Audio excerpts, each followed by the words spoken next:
In the first episode we made, we talked about the position you see on the board here. In that episode, we explored a trick which can occur when white invades the corner at the 3-4 point, after black has occupied the corner with Takamoku, the 4-5 point. Do you remember that trick? Check out that episode if you have not seen it yet. In this episode we will explore the 4-5 point a bit further and talk about another trick that you should be aware of when invading the 4-5 point at the 3-4 point. Instead of playing the tricky move at A that we saw in episode 1, this is the most common response. White often plays the Nuki now, but playing this is also common. This Kema on the second line is very big. Let's see what can happen if white omits this move and plays the Nuki instead. When white plays the Nuki, the most simple way to play for black is to make this forcing move. White responds to live in the corner. Black has gained some more influence and can now start developing the upper side as well. Another way for black is to make this jump instead. The idea behind this jump is that if white responds, black's position is much more solid than this position. White will probably not reply to black's jump and will play Tanuki again. At this point, white already has made 2 moves elsewhere. But black has some nice moves in store to gain even more influence towards the center. Black's aim is to sacrifice this stone to gain some moves on the outside.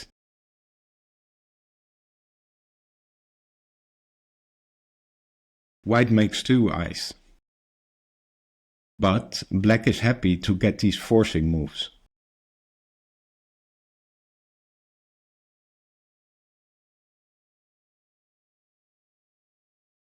Locally this result is of course very good for black. But white has played 2 moves elsewhere, so this is playable for both.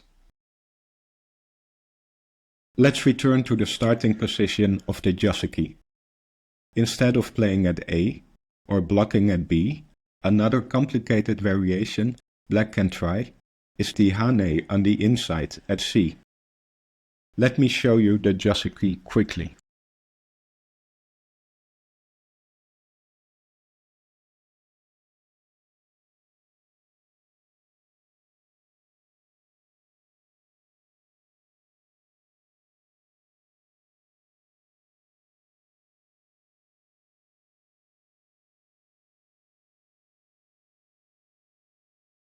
After this move, black needs to live on the side.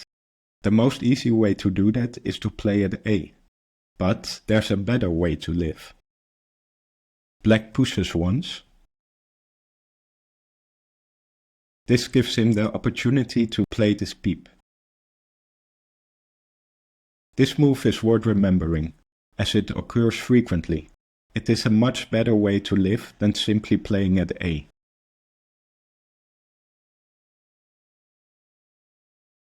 This concludes the Joseki. Black will now try to attack the white stones on the right side, which does not have a solid base yet.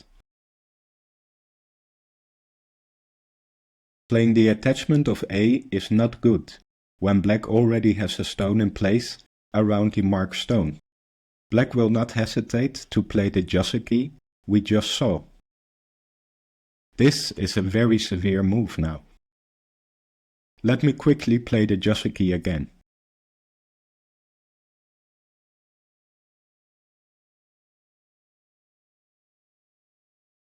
Because black already has the marked stone in place, he can capture white's 3 stones with this nice move.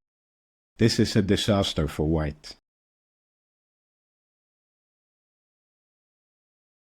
Going back, When black already has built up a position on the right side, we saw that white could get into trouble when he invades the 3-4 point.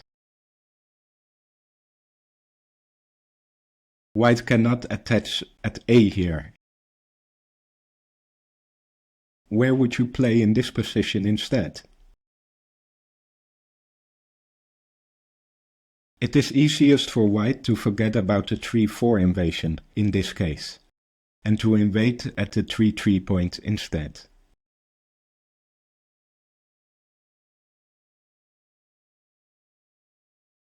This is a possible continuation. So, watch out. Invading at the 3-4 point is not always a good move.